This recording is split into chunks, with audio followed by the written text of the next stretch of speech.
비유로 다시 세우는 신앙 이제 30번째예요. 영적 깊은 잠을 깨고 문지기로 서라. 영적 깊은 잠을 깨고 문지기로 서라. 자, 제가 한 절 있고 여러분 한 절 있고 37절 합독하겠습니다. 그러나 그날과 그때는 아무도 모르나니 하늘에 있는 천사들도 아들들도 모르고 아버지만 아시느니라.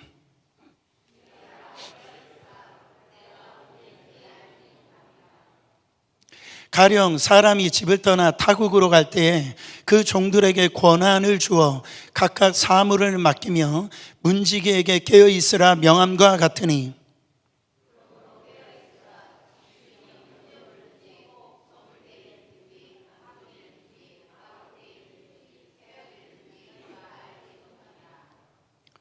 그가 호련히 와서 너희가 자는 것을 보지 않도록 하라. 37절 깨어 있으라. 내가 너희에게 하는 이 말은 모든 사람에게 하는 말이니라 하시니라. 아멘.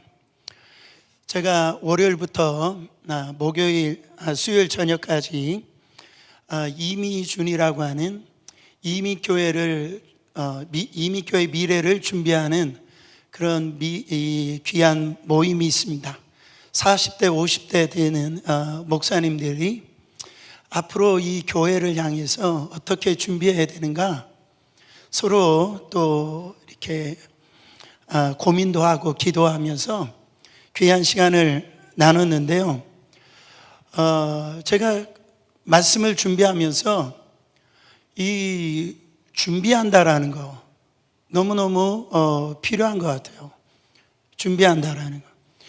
우리가 사실은 이게 세상 이 어떤 노후를 준비하고 또 여러 가지 우리 가정에 앞으로 이 미래를 이렇게 준비를 하는데 사실은 그 영적인 준비가 너무나 안 돼 있는 것을 경험을 합니다. 특히 교회도 마찬가지고 우리의 신앙이 어떤 이 스피리추얼 코마 상태에 있는 성도들이 참 많이 본다라는 거예요.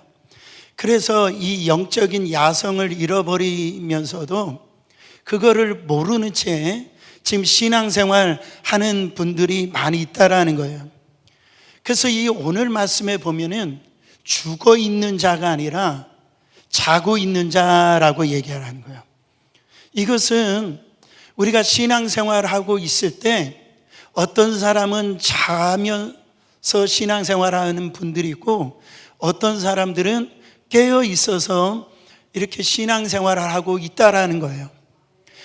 저는 지금 우리 교회가 아주 좋은 시간이라고 저는 생각합니다. 하나님께서 여러 가지로 늦추시는 걸 볼 수가 있어요. 그것은 왜 늦추시는가? 저도 기도하고 묻고 하나님 앞에 나가는데 그것은 뭔가 아직 준비가 안 돼 있다라는 것이고 또는 우리 영적 체질이 더 하나님 보실 때 이 시간에 우리의 영적인 수준을 다시 한 번 더 진단받고 거기에 있어서 다시 우리를 빌드업, 다시 세워야 될 줄 믿습니다. 그래서 사랑하는 성도님들, 특별히 금요 집회 이 피곤한 몸 여러 가지 이렇게 바쁜데 오늘 이 밤에 나오신 분들은 깨어있는 분인 줄 믿으시기를 축원합니다. 얼마나 감사한지 몰라요.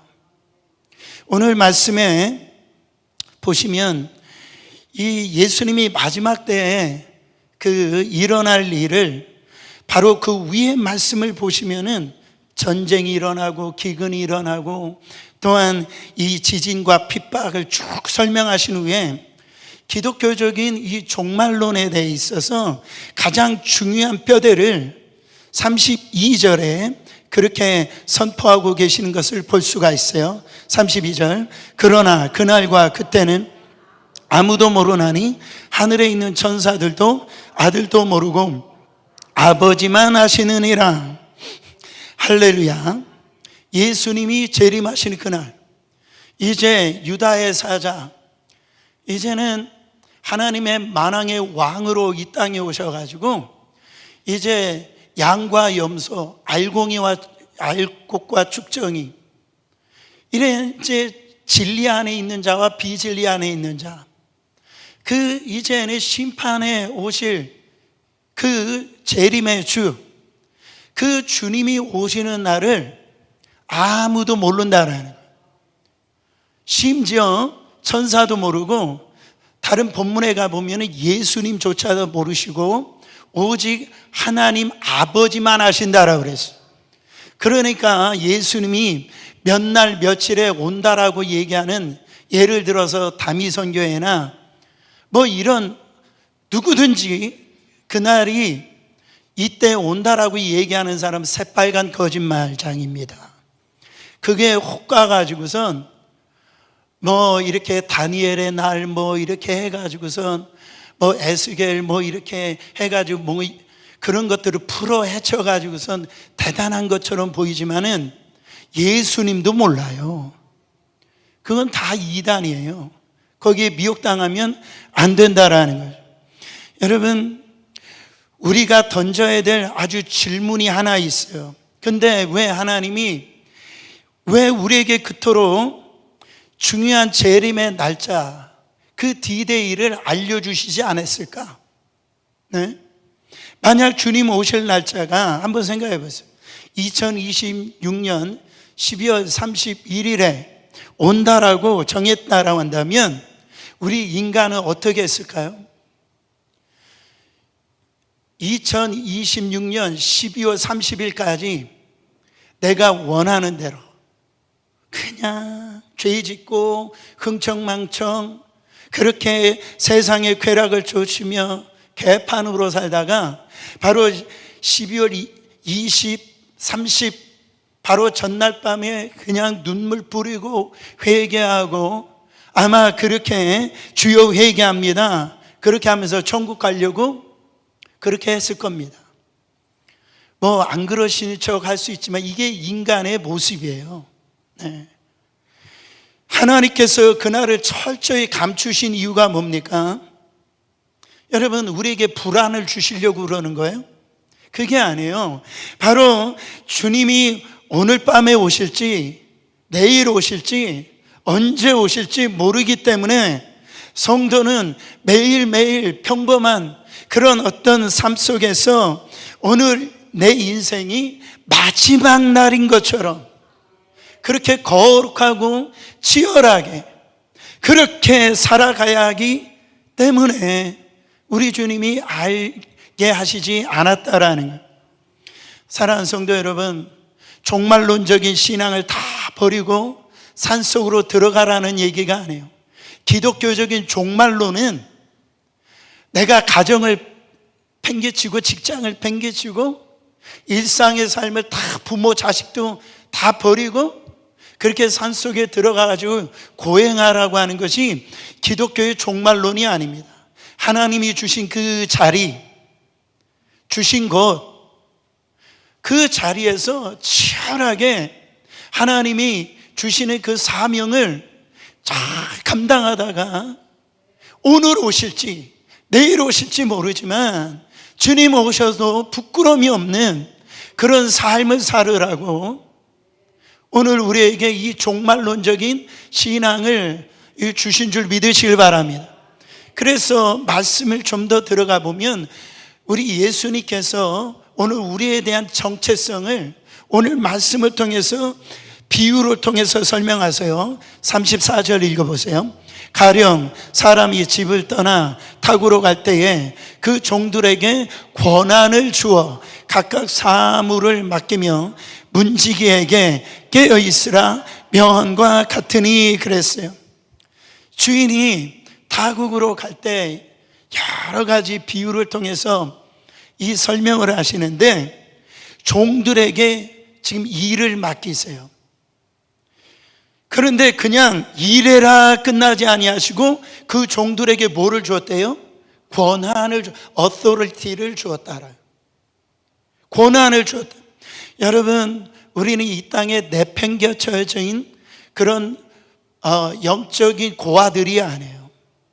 우리는요, 하늘로 승천하신 만왕의 왕 주 예수 그리스도께서 이 땅에 다시 오실 때까지 이 땅 가운데 있는 이 악한 마귀 권세를 짓밟아 버리는 어마어마한 십자가 권세, 기도의 권한을 위임받은 정말로 당당한 종들인 줄 믿으시기를 축원합니다. 그리고 그 종들에게 특별히 꼭 집어서 명령을 내리셔서 맡겨주신 직분이 있는데, 그 직분이 뭐냐면 문지기예요. 문지기 이에게 깨어있으라 명함과 같으니 그랬어요. 여러분, 문지기가 하는 일이 뭡니까? 문지기가 하는 일은, 가장 중요한 일은 모두가 잠든 밤에 강도든지 어떤 이 주인의 물건을 이렇게 도둑하려고 들어오는 그 문을 지키는 것, 깨어서 지키는 것이 문지기의 사명이고, 또 한 가지는 이 문지기는 그 주인이 언제 올지 몰라요. 밤에 올지 새벽에 올지 낮에 올지 그 문을 열어주는 역할이 바로 문지기가 해야 될 사명이라는 것. 사랑하는 성도 여러분, 오늘 이 땅에 우리를 세워주신 것은 영적인 문지기로 세워주신 줄 믿으시길 축원합니다. 따라합니다. 나는 하나님의 문지기다. 오늘 우리가 매일같이 살아가는 그 현장에요, 정말로 많은 영적인 적들이 우리 가정이나 여러분의 삶의 이 공동체 안에, 또는 교회 안에 치열한 그런 이 영적인 그런 어떤 이런 세력들이 문을 따고 들어오려고 하거든요. 어느 순간에 동성애 문화는 이제는 웃고 지나갈 그런 시대가 되어졌어요. 이제는요, 사람 죽는 거, 그거에 대해 있어서 무서워하지도 않아요. 이제는요, 이런 마약의 이런 쓰나미가 얼마나 많이 우리 가정을 향해서, 우리 자녀를 향해서 그 문을 열고 들어오는 그런 때가 되어졌다라는 거예요. 여러분, 이 때가 돼가지고 아버지가, 어머니가 영적인 예수를 믿고 있는 목사가, 장로님이, 재직들이 피곤하다라고 거기에 있어가지고서 쿨쿨 자고 있다라고 한다면, 그 사이에 시퍼런 마귀가 여러분 그 손과 발을 그 문에 넘고 들어와서 내 자녀의 영혼을 물어뜯어 버리고, 여러분 교회를 그렇게 무너뜨리게 하려고 하고, 내 가정에 들어와 가지고선 갈등을 일으키고요, 그냥 영적인 그런 어떤 이 문이 딱 이제 활짝 열어 줘버려 가지고, 마귀가 자기 집인 양, 자기 놀이터인 양, 그렇게 지금 이 세상은 바뀌고 있다라는 거예요. 사랑하는 성도 여러분, 내가 문지기로서 내 집, 교회, 지금 내가 그 영적인 문지기 역할을 잘 하고 있는지 지금 예수님께서 질문하고 있는 거예요. 영적 문지기가 해야 될 일이 뭐냐면 깨어 있는 거예요. 깨어 있는 거라는 거예요. 여러분, 우리 이 기도는요, 노동이라고 하지만은 사실은 이 기도는 목숨을 건 보초 근무입니다. 그렇잖아요. 이 군인이 특히 이런 그 진을 지키고 있는 보초병이 해야 될 일이 뭐냐면, 물론 총도 잘 쏴야 되지만은 그 보초병이 해야 될 것은 졸지 않고 바로 적들이 들어오는지 그거를 정말로 깨어서 지키는 것이 바로 보초병의 역할이라고 하는 것이죠. 저는 금요 집회까지 나온 분들은 좀 영적인 수준이 높은 분들이라고 저는 믿습니다. 나를 위해서 그러는 게 아니에요. 물론 결국은 내가 사는 거죠. 그 진 안에 자고 있는, 정말 이 평강 가운데 자고 있는 그 많은 그 식구들, 그렇지 않아요? 그게 잘 수 있는 게 뭐예요? 그 보초병을 믿고 자는 거죠. 그게 바로 저와 여러분이라고 저는 믿습니다. 그러면서 예수님이 35절에 거듭거듭 강조하세요. 이 부분이 철저히 깨어 있어야 한다라고 거듭거듭 강조하는 걸 볼 수가 있어요. 그러므로 깨어 있으라. 집주인이 언제 오는지, 혹은 저물 때 일는지, 밤중에 일는지, 다굴 때 일는지, 새벽에 일는지 너희가 알지 못함이라. 자, 예수님이 그 당시에는 로마의 지배를 받고 있었기 때문에 그 로마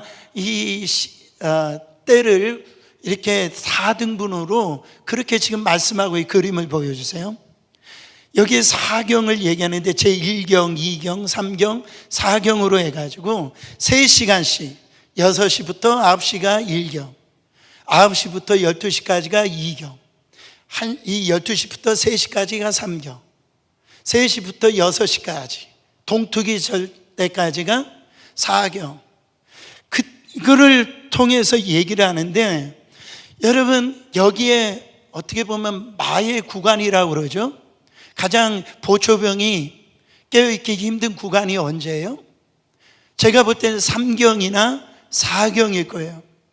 1시부터 3시, 12시부터 3시까지나 제일 힘든 것이 아마 3시부터 6시 사이일 겁니다.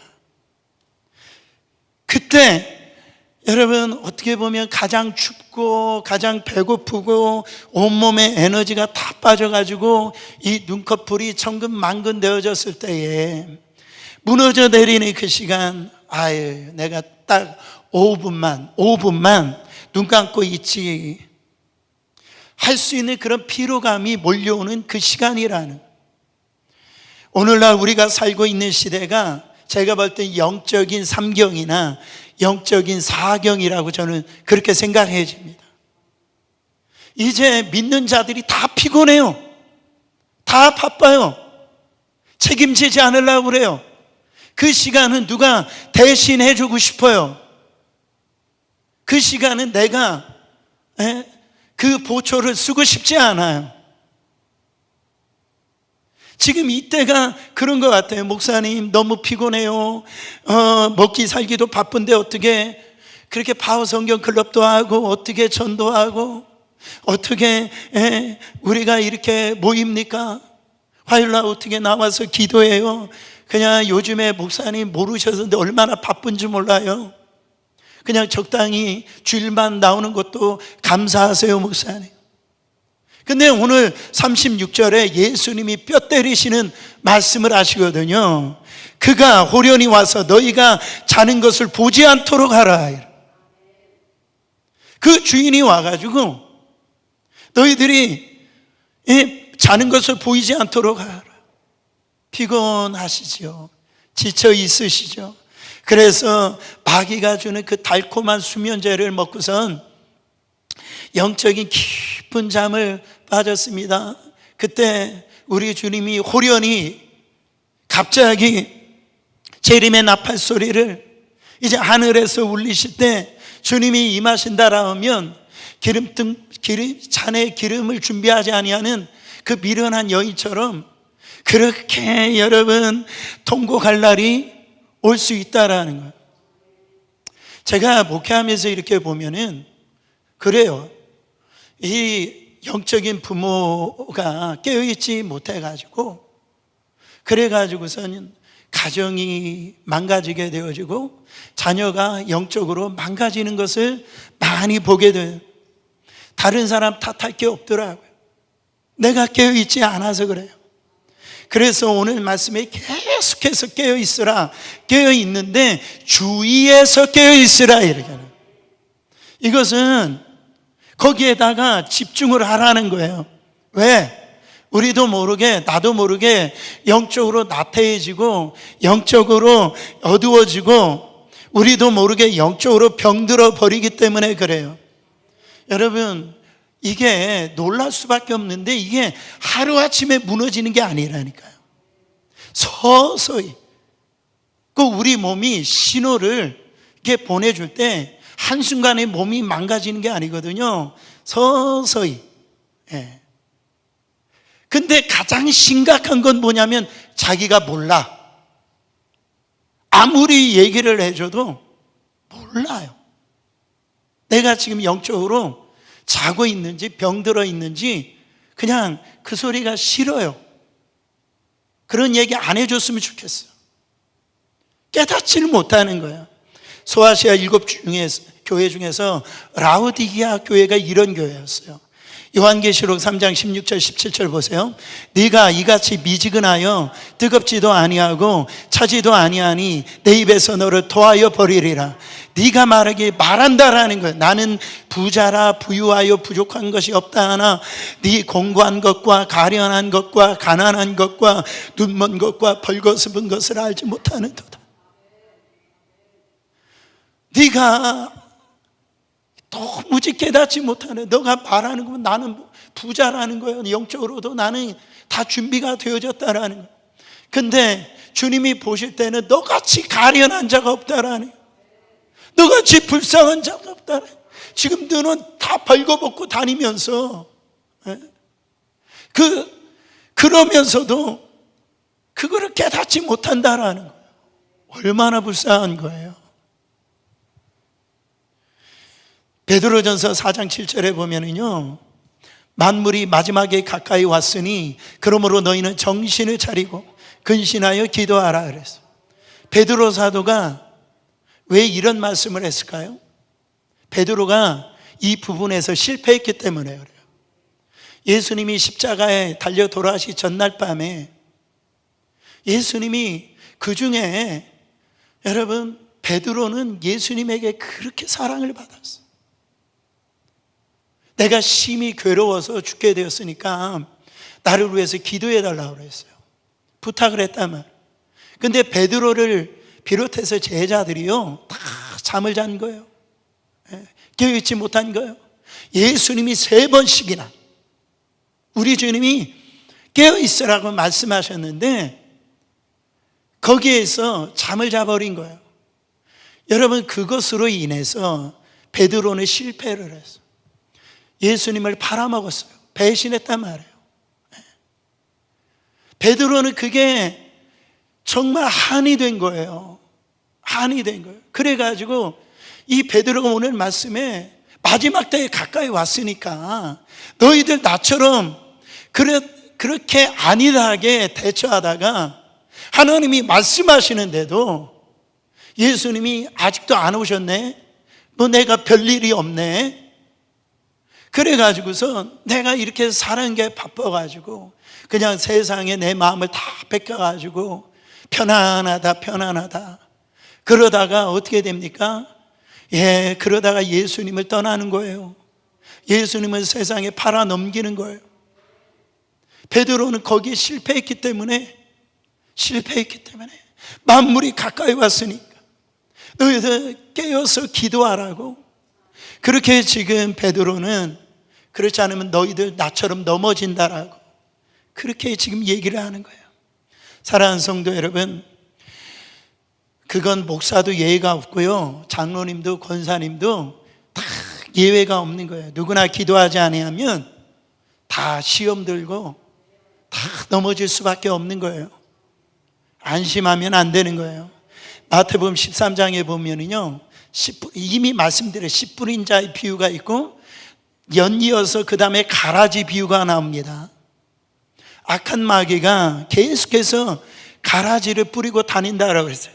근데 중요한 것은 악한 마귀가 언제 가라지를 뿌린다고 그랬어요? 한밤중에 그 가라지를 뿌린다라는. 여러분, 가라지가 뭐예요? 가라지가 본질에 집중하지 못하고 비본질적인 것에 집중하게 만드는 거예요. 신앙은 본질이에요. 본질인데 신앙생활에 비본질적인 신앙이 들어와 가지고선 막 우리를 에너지를 갖다가 집중하지 못하고 분산시킨단 말이에요. 신앙생활 뭡니까? 예수 잘 믿는 거예요. 잘 믿는 거예요. 하나님 말씀에 순종하는 겁니다. 근데 본질적인 걸 가지고 우리가 그렇게 완벽해요? 우리가 그렇게 정말 의롭냐 말이에요. 그래가지고 정말 이게 본질이 아닌 걸 가지고 우리의 영적인 에너지를 그냥 소비하게 악한 마귀가 말이에요, 그렇게 만든 가라지를 뿌리는 거예요. 그거 중요한 것처럼 생각한단 말이에요.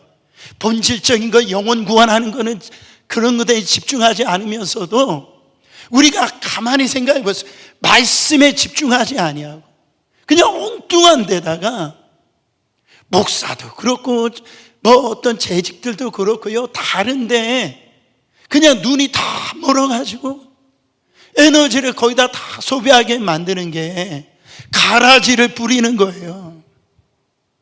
여러분, 주님 오심이 두 가지의 모습이 있습니다. 우리 주님이 오시는 게 기대가 되는 분들이 있어요. 그냥 주님이 언제 오시더라도 할렐루야 이런 분들이 있어요.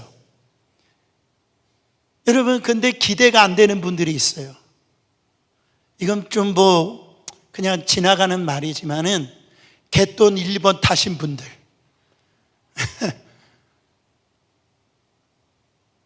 그냥 그런 분들은 주님이 일찍 오시길 바래. 근데 기대가 안 되는 분들은요, 그냥 준비가 안 되는 거예요. 아직 결혼 아파트 입주도 못했고 뭔가가 세상 것들이 아직 준비가 누리지 못했으니 그쪽에 집중하니까 주님 오시는 게 부담이 되는 거예요. 우리가 다 알죠, 내가 신앙생활 어떻게 하고 있는지. 그러니까 주님이 오신다는 말은 그냥 지금 이 재림 이 신앙이 초대교회 성도들은 그걸 진짜 믿었어요. 근데 요즘 성도들은 안 믿어요. 안 믿어요. 다 마귀에게 다 빼앗긴 겁니다. 오늘 말씀을 마치면서 우리는요, 깨어있지 아니하면 영적으로 무익한 것을 쫓게 되어집니다. 그리고 두 번째는 어두운 일을 하게 되어져요. 그리고 마지막으로 방탕한 삶을 살게 되어지는 거예요. 우리는 영적인 문지기입니다. 우리는 그 책임이 있어요. 사명이 있어요. 1차적으로 가정의 영적 리더는 부모입니다. 부모가 영적으로 자면 자녀들은 이 세상에서 이길 수가 없는 거예요. 교회도 1차적으로 목사, 장로님, 재직들이 영적인 문지기예요. 그럼 37절에 뭐라고 말씀하십니까? 깨어 있으라, 내가 너에게 하는 이 말은 모든 사람에게 하는 말이니라. 이게 목사한테만 얘기하는 게 아니고 장로님한테만 얘기하는 게 아니고 이 자리에서 이 메시지를 듣고 있는 저와 여러분들, 우리에게 주님이 말씀하시는 거예요. 따라합니다. 나는 영적 문지기다. 이 시간에 주님 오심을 우리가 바라보면서 이 찬양 하시고 우리가 통성으로 기도하겠습니다.